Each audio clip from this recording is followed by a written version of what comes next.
President Trump has backed down on his plans to send the National Guard to Chicago for now. Instead, the president told Fox News today that federal troops will be deployed to a different city.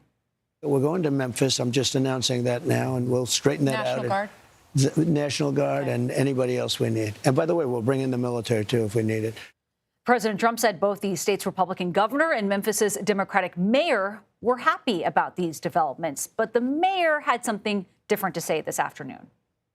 I want to be clear, I did not ask for the National Guard, and I don't think it's the way to drive down crime.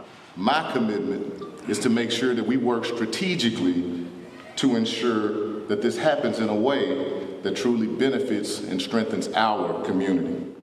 According to last year's FBI crime data, Memphis was ranked #1 for the most incidents of violent crime per 100,000 residents.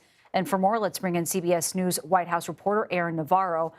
Aaron, thanks for joining us here. President Trump has been threatening to send federal troops into Chicago for several weeks now. So why is he shifting focus to Memphis here? Yeah, Nancy, in that Fox News interview this morning, President Trump did say he still prefers to go to Chicago at some point with the National Guard and federal troops. But a couple of things that he has suggested might be part of the reason why he's turning his focus now to Memphis. He mentioned that there is that ongoing legal case that's currently in appeals court when it comes to the National Guard that were sent to Los Angeles. President Trump sounded confident that they will win that case eventually in court, but said that he's closely watching it.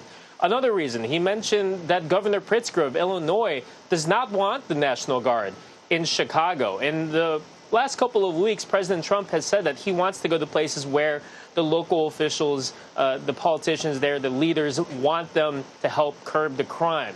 So while we could see the National Guard in Chicago at some point, as the president still believes that that is a place that they should go to, at this moment, the attention is now on Memphis, where we have learned that Tennessee's governor, Bill Lee, has been talking to the administration for months now on a plan to help them curb crime. As you heard the mayor there of Memphis say, he does not want the National Guard there, but he also told reporters that he knows that it is not in his power to stop the National Guard from coming, and said that he will work collaboratively to make sure that once the National Guard are there, that they have the community's best interests in mind. But what we see in Memphis could also apply to St. Louis. That's another city that President Trump mentioned this morning, as well as New Orleans, where Louisiana Governor Landry has also welcomed National Guard to come in to help curb crime. So yes, Memphis, potentially we could see some details next week as they're being ironed out, but some other cities are also on the docket. We'll check in with you then. Aaron Navarro, thanks so much for joining us.